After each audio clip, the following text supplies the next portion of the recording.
நண்பர்களுக்கு வணக்கம்.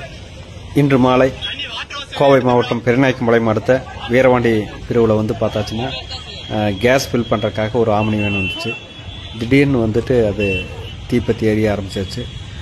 நல்வாய்ப்பாக அருகில் இருப்பவர்களும் உடனடியாக தீயணைப்புத்துறையினருக்கு தகவல் தெரிவித்ததுனால விரைவாக வந்து அவங்க அந்த தீயை அணைச்சாங்க. எந்த உயிர் சேதம் பொருள் சேதம் எதுவும் இல்லை. ஆனால் வேன் முற்றிலுமாக எரிஞ்சு எலும்புக்கூறு மாதிரி ஆயிடுச்சு.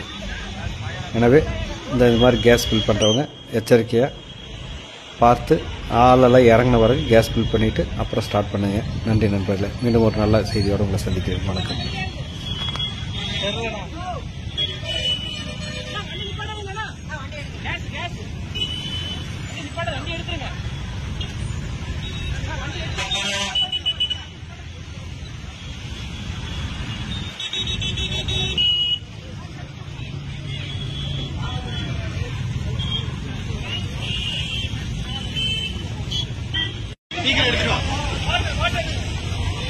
தண்ணி வாட்டர் வாஷ் எடுத்துக்கலாம்.